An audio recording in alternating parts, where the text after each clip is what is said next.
Hi everybody and welcome back to the channel again today. So today we're going to talk about a very hot topic, which is basically what the cost of going green is. You know, it's what everybody's talking about, want us to save the planet and everything, but everything always comes down to the old ready of how much at the end of the day. So with the rising energy costs that we do have, you know, across the West at the moment, and the growing environmental consciousness that people like to keep on reminding us that we only have 10 years to save the planet and all this kind of stuff, many people are wondering if investing in sustainable energy solutions is, if it is actually truly worth it. Because at the end of the day, people are only going to do it if it's going to save them money or there's something in it for them. People don't do it just for the sake of it, or very few people are going to. So let's take a look. What options are there? So the main options that most people are going to really consider is one, solar panels, which have been big in the UK probably for the last 15 to 20 years, you know, especially in the last 15 years. So while the upfront cost can be significant, you know, you're probably looking at around about £5,000-7,000, there are government incentives, and with the falling prices are making solar panels more accessible than when they originally did get very popular, when I think the feed-in tariff was around about 45p a unit. Okay, but you was looking at whopping great big prices of around 20 to 30,000 pounds back then, you know, but the payback was substantial. So that is option number one. The second option, okay, if you don't want to go down the route of solar panels, is heat pumps. Now, heat pumps are being advertised quite a lot, mainly because the current government want to get rid of gas boilers and have everybody having heat pumps in their houses across the UK. Now, is the government's idea really realistic? Not really, to be honest. You're not going to get everybody getting rid of their gas boilers. What's a gas boiler cost? £1,000-2,000 plus installation. And when you take into account how much it costs and how much aggro goes with getting air source heat pumps installed. Okay, now heat pumps can cost anywhere from about £7,000.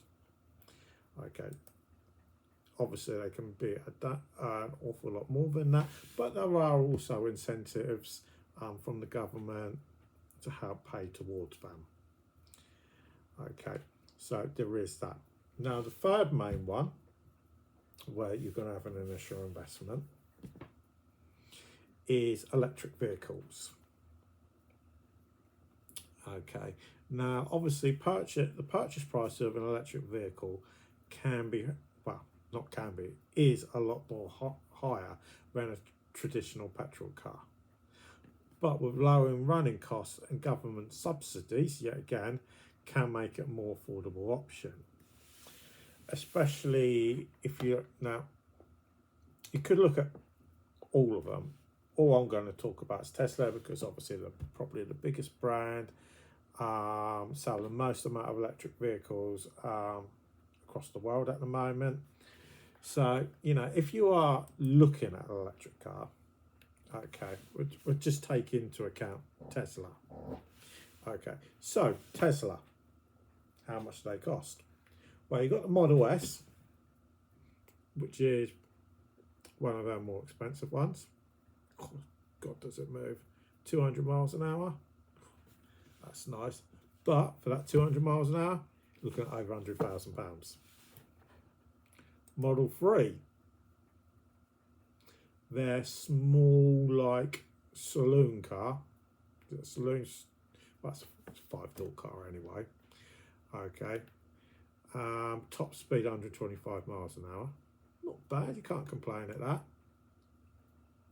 Around £39,000, slightly under that, just under 38.5 grand.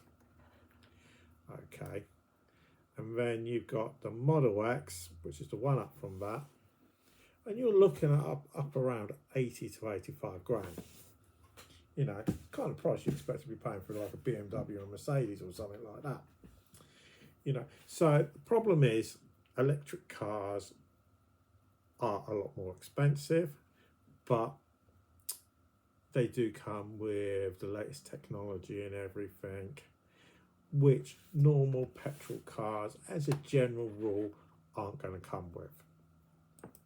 You know, so, you know, that is something you're going to have to take a look at. Now, what are the long-term savings? One,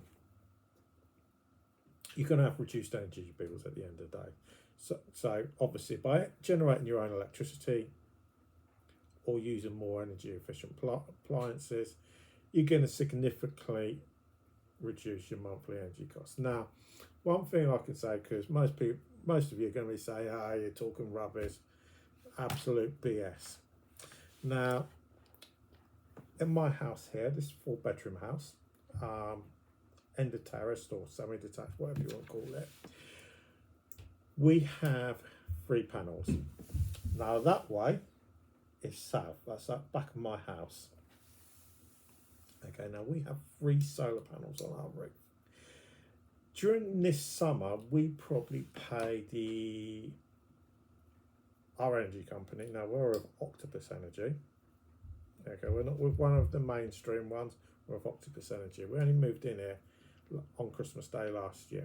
So this summer we probably paid about £30 in electricity and gas, that's for both of them, for the entire summer. That's it, not a penny more. And that's not me trying to tell you you've got to go and buy solar because you're going to save so much money. You know, every roof's different, might not be suitable at the end of the day. But there is a potential saving for you. Now, there are government incentives also, especially for heat pumps. You know, under the Conservatives, they set up an incentive to give grants towards it. There is also an incentive to do with solar panels available. It's not the feed-in tariff. They did get rid of the feed-in tariff a few years ago, but they have brought something in to replace that. Okay, and also with electric vehicles, there is something in place to reduce the cost of those, not for actually buying them. It's like, for instance, the road tax or something along them lines, where it actually reduces the cost of the annual cost that you're going to have for them. Now, obviously, they're not keeping that there forever, because at the end of the day, they want to get rid of petrol cars.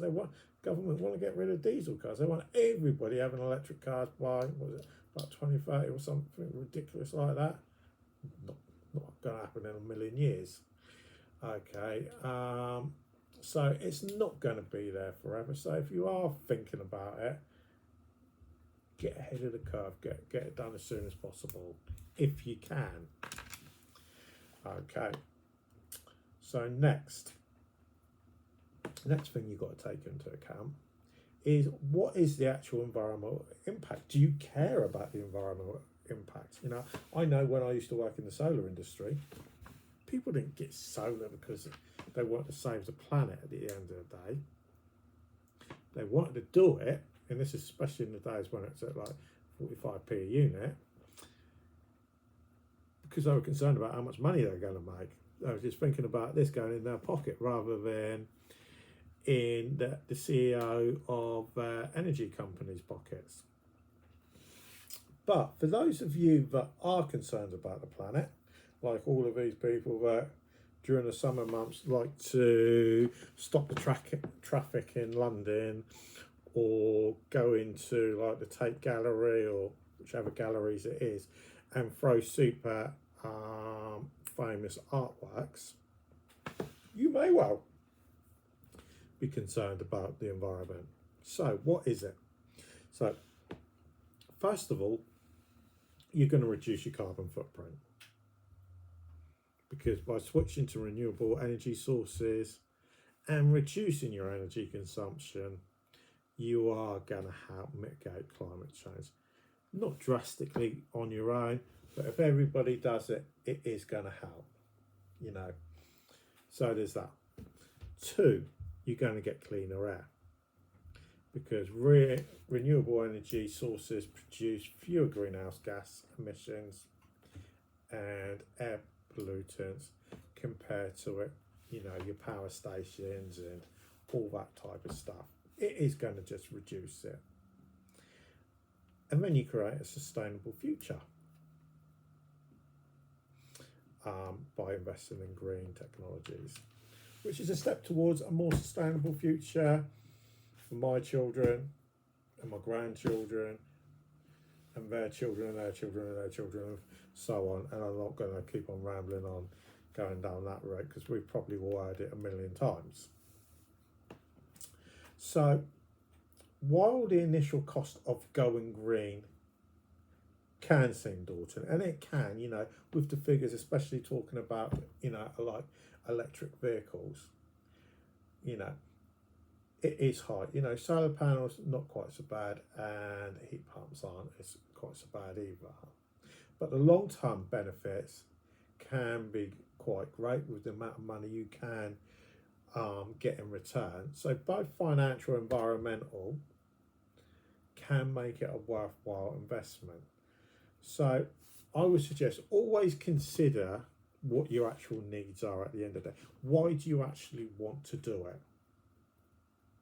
And is it actually going to benefit you?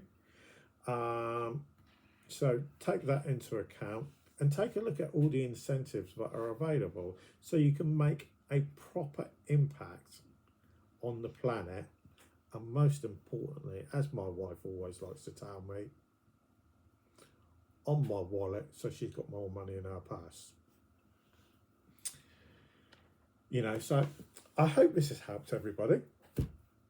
If you do have any questions, obviously do put them down below. If there is anything else you'd like us to make any videos about, do put them in the comments below, because we do always monitor the comments that are put and attached to our videos. If you are new to the channel, please do subscribe. We would appreciate it, and obviously give us a like or a thumbs up as well. But for now, thanks for listening, and we'll speak to you again a bit later.